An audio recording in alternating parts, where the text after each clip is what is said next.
You are listening to Middle East Monitor Conversations, bringing you lively discussions with prominent voices from the region and beyond, as we delve deeper into issues shaping the Middle East and North Africa, from politics, the culture, and the arts.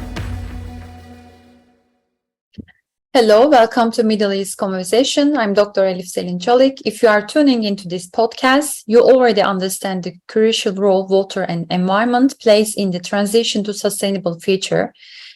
With the right individuals leading the way in top companies, sustainability becomes more than just a buzzword. That's why today I'm excited to host Dr. Mohammed Mahmoud, Director of the Climate and Water Program from Washington-based think tank Middle East Institute. Hello, Dr. Mohammed. Hello, how are you? Thank you so much. Welcome on board. Let me briefly share your background, Dr. Mohammed. Dr. Mahmoud's areas of expertise include climate change adaptation, water policy analysis, and scenario planning.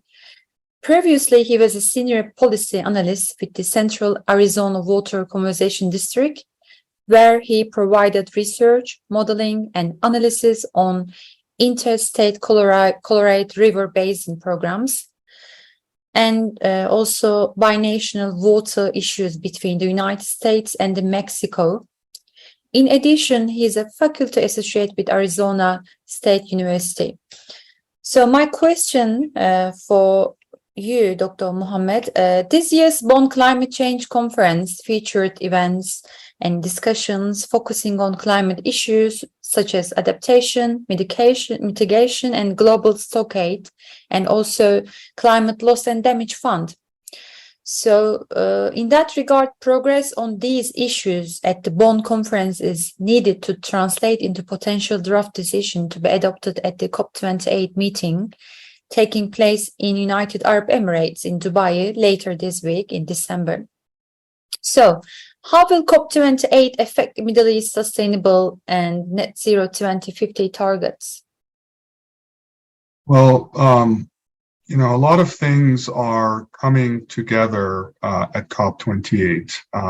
And I think there's a couple of tracks here. I mean, certainly what will transpire at COP28 could be impactful for the region, but I think also from a global sense. And the main thing that I'll reference here that has that impact is at COP28, we're going to see the culmination of a 2-year process that started at COP26 in the UK, which is the culmination of the global stocktake.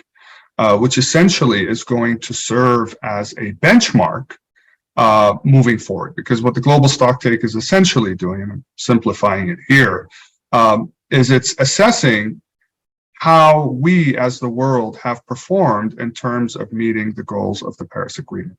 How have we performed in terms of limiting the impacts of climate change, limiting the impacts of global warming, as a measure to determine what our trajectory now is going to look like moving forward. And we kind of know some of this information. I mean, in the last few years, a number of studies have come out in terms of how we're doing in terms of carbon emission reduction, how that's translating to warming.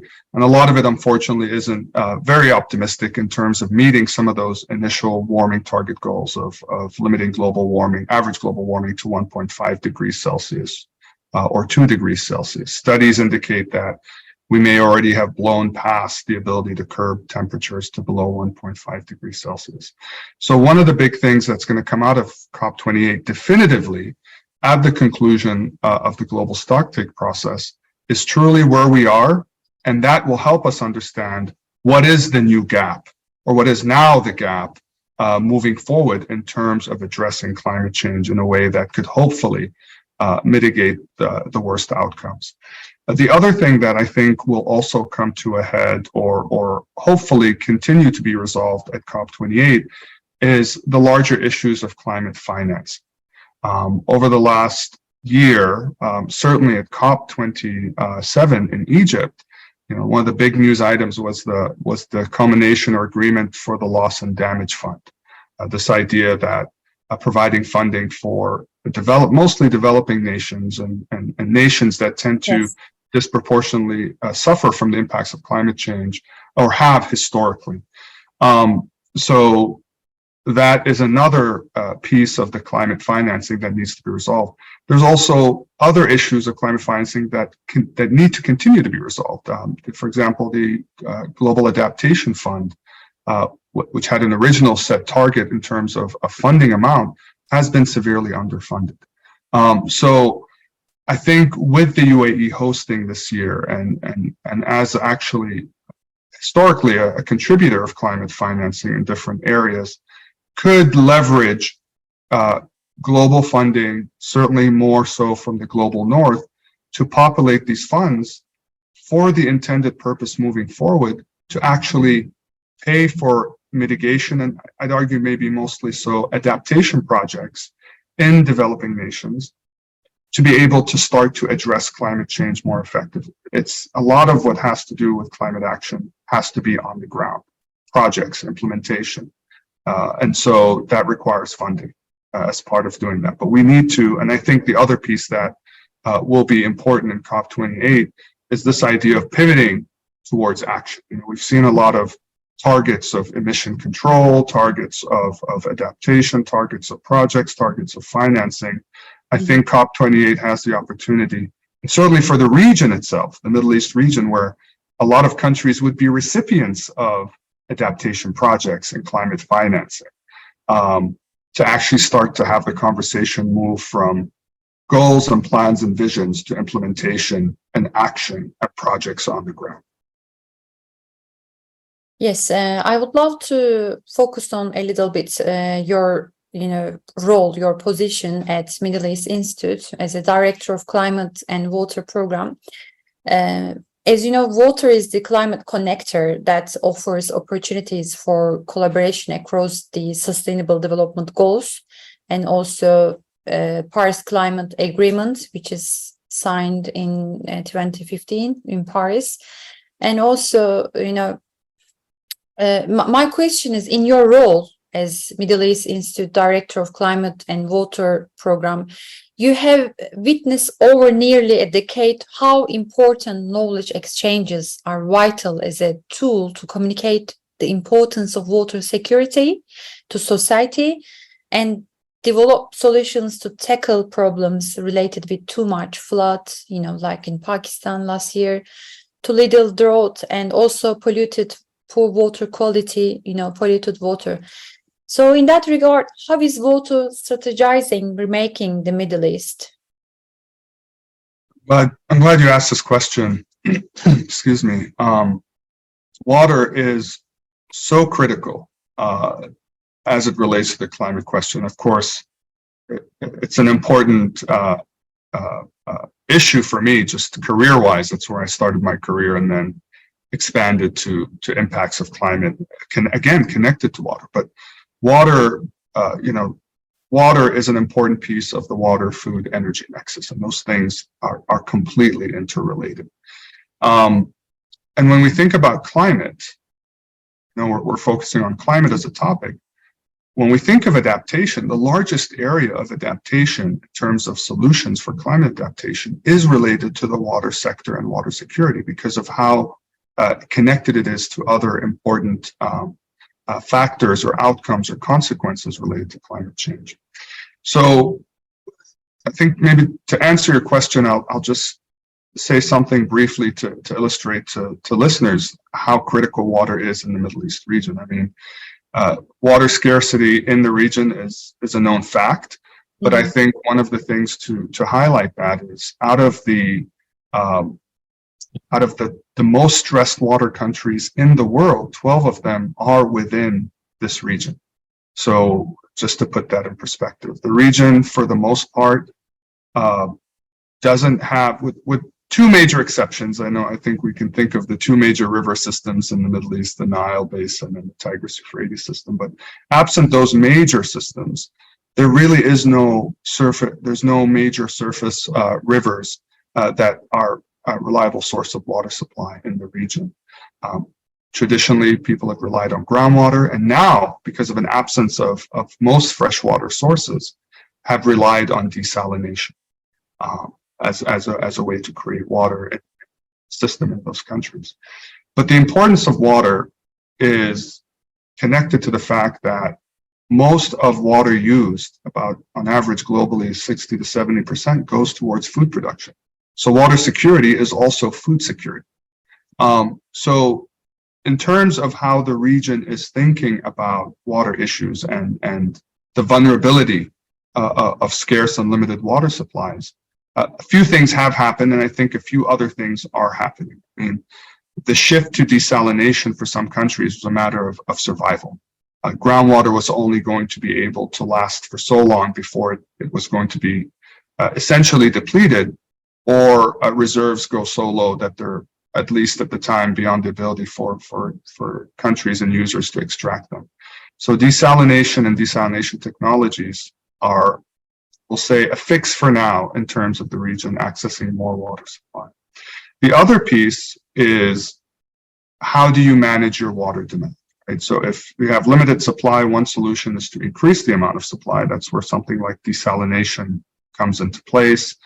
There's also other examples of, you may have heard of cloud seeding, where enhancing the clouds to produce more rain. But there are some efforts within the region to create more robust programs. So for example, United Arab Emirates has a robust, for a while, has had a robust cloud seeding program, or you could call it rain enhancement there. And now that's starting to expand in other places of the Middle East. Saudi Arabia is exploring it. Other countries have had pilot programs. I think in the Maghreb region, some of the countries there, Morocco, Algeria, Tunisia, have had some combination of testing this type of application. But besides increasing water that way, you have to look at how do you reduce your demand. Largest area of demand is agriculture by far. So some of the innovations in the Middle East that look towards that is, well, how do you still maintain a good level of food production, agricultural production, by still applying less water? And so there's been some more applications of shifting some of the water applications from things like flood irrigation, which still exists in parts of the Middle East, to things like drip, sprinkler irrigation systems, changing the types of crops that are being grown that maybe are less water intensive, or looking at trade agreements with other countries, maybe outside the region, to be able to grow maybe more water intensive crops outside, so not to stress water growth or water usage in intensive crops in the region. Like, I'll give you another example. Saudi Arabia grows some of its hay or alfalfa, which is very water intensive plant, in the southwestern United States, and then ships it back. And you could argue the cost, there's a cost associated with that, but that cost could still be significantly less than in terms of the amount of water that's needed to be generated and then consumed to grow such water intensive crops, which they need for their livestock and dairy farms, and to then support local food availability for neighboring countries. Some other countries have started to look at alternative forms of farming as a way to reduce water use. I know that Bahrain, for example, has started to invest a lot in hydroponic and greenhouse farming versus open field agriculture. Now, there's maybe some high cost initially for that startup. Also, it's more of a precision art. You need to apply a very specific amount of water in a very specific amount of way. But when you go past that initial startup period, you could have a successful food production enterprise that uses less water than open field agriculture. And then there's other applications, like how do you reduce water loss in conveyance systems and pipelines, other parts of the Middle East that have older infrastructure. If you look at areas like Jordan and Lebanon and even Syria, their water conveyance infrastructure loses a lot of water. So looking at investments now to how do you minimize that water loss and still maximize water use for the same amount of water being transported through the system. So I think, in short, just to answer your question, after that long explanation, is that the region is absolutely understanding the consequences of the reduced water supply and are exploring through innovative ways how to either maximize the water supply or reduce their water use while still utilizing or benefiting or gaining some of the same economic and social benefits from that water. Yes, after highlighting, the importance of water for the sustainable future, now it is better to focus on maritime resources, for the economic growth. So the World Bank defines the blue economy as the sustainable use of maritime resources for the economic growth, jobs, and improve livelihoods while preserving the marine ecosystem's health. So is blue the new green? What are the opportunities for developing a climate resilient blue economy in Middle East region, Dr. Mohammed? I think that the water, I'll say sort of the maritime larger water bodies in terms of oceans and seas surrounding the region, have a very critical importance strategically, economically, environmentally, etc., for the region, and I'd also argue for the world. So I'll give you the two examples that really make this point. One is the Gulf, the waters of the Gulf.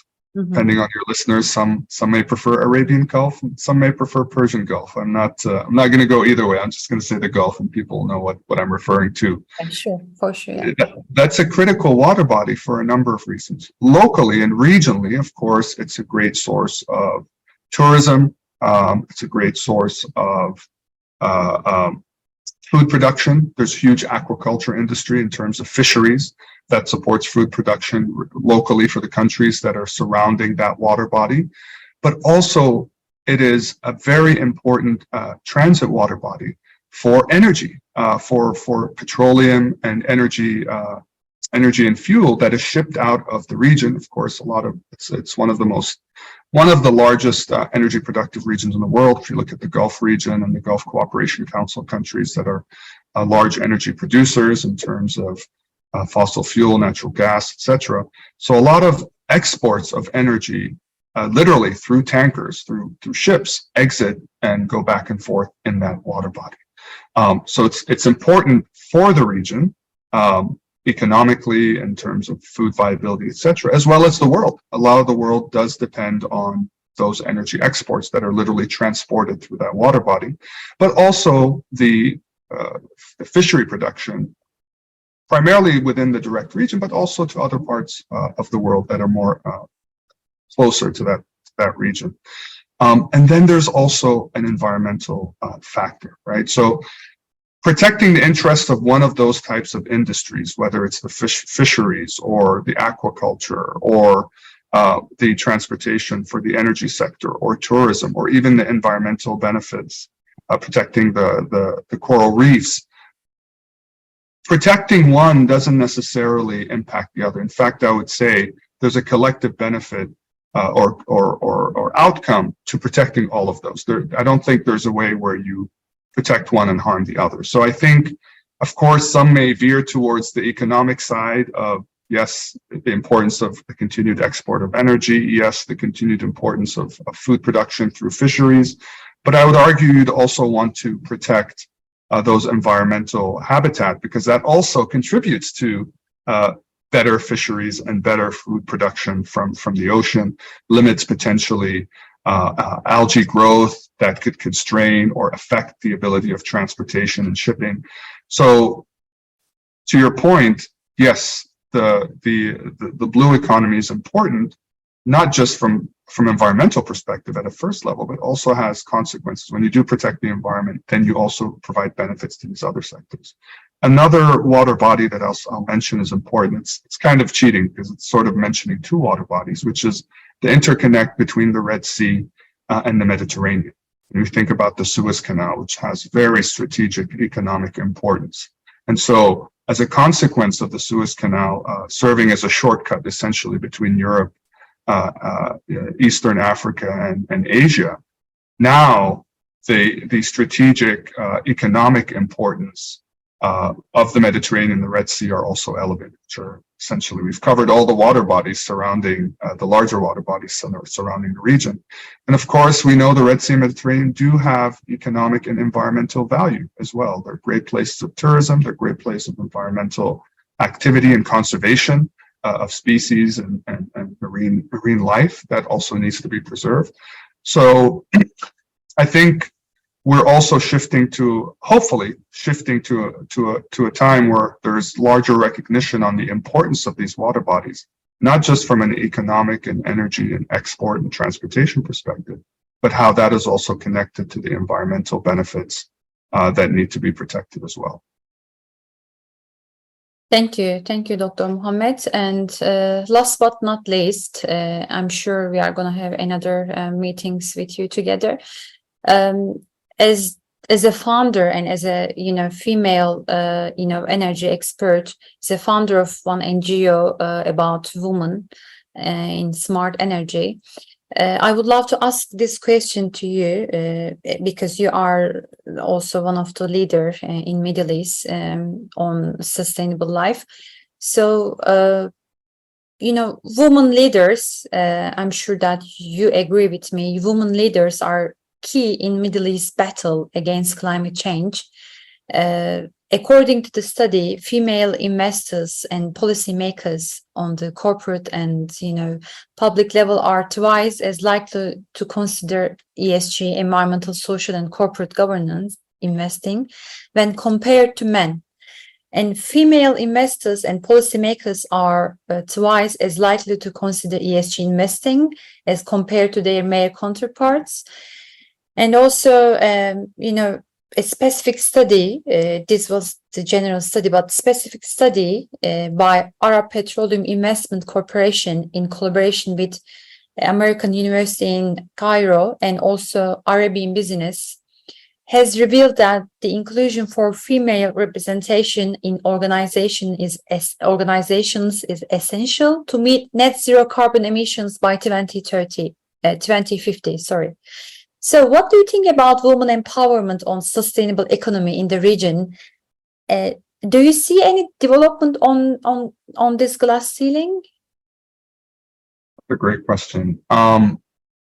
First of all, I, of course, support this concept of women empowerment and involvement. And I will take it a step further before I give you examples of how we're hopefully seeing things trending the right way as far as that's concerned. I'll take it a step further and say, generally speaking, but I'll address the sort of specifically in terms of role of women in addressing the climate crisis through the different sectors I talked about in the energy sector, but in other sectors as well that feed into this, is the more sort of diversity of viewpoints, experience, that we can incorporate into addressing the climate crisis, I think we'd all be better for it, right? And I'd even take it a step further in terms of not just the engagement of women, but different types of women, right? Younger women, youth, incorporation of youth, right. Minority women.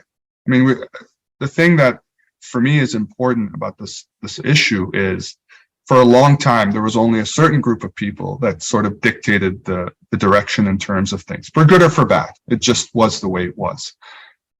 Thankfully, that is changing, or it has been changing, but we can even do a better job. It's not just incorporating women, but incorporating different types of women. And I argue this across the board, but since we're focusing on women in position of leadership, but women in minority groups, younger women that would not traditionally be considered for these roles, not because of their lack of experience and skill and knowledge. We need to diversify the accessibility of people to be able to engage. There's nothing worse than exclusion, which has sort of been the modus operandi, unfortunately, for a while, but to increase inclusion across the board. And in the case of women, increasing sort of the engagement of women, and certainly women leaders, or ability of women to become more leaders in the space by giving opportunities that, frankly, for a lot of them, and even across the board, are well-deserved and have not been given. Thankfully, in a sense, I see that changing. There's still a lot of work. We're not perfect society in that regard, But there's some shining examples. I mean, you look across the Middle East region, there are certainly good examples where women have been elevated to positions of, I won't just say leadership. Sometimes leadership positions are just, in some cases token, but in positions where they're actually doing something. Look at, since we've been talking about COP28, I'll use the easy example of the UAE, of the amount of leadership. I mean, look at the COP28 team and the supporting structure around the COP28 team. Their youth climate champion is a woman. Their high-level champion is a woman. One of their key, several of their key positions that are supporting COP28, their Minister of Climate and Environment is a woman. And it's not just highlighting that they're women, but look at the things they've done. They're very active. They're pushing the envelope forward. And there are other examples in other parts of the Middle East. We could be here all day talking about that. That's the good thing. But there's still a lot of more room to grow in terms of engagement of women, and I'd argue even further other underrepresented groups in this addressing the climate crisis. Well, perfect. Thank you so much for your informative insight, Dr. Mohammed. Today, we hosted Dr. Mohammed Mahmoud. He's the Director of Climate and Water Program from Washington-based think tank, Middle East Institute. Thank you for joining us. Thank you. This was Middle East Monitor Conversations, brought to you by the Middle East Monitor in London.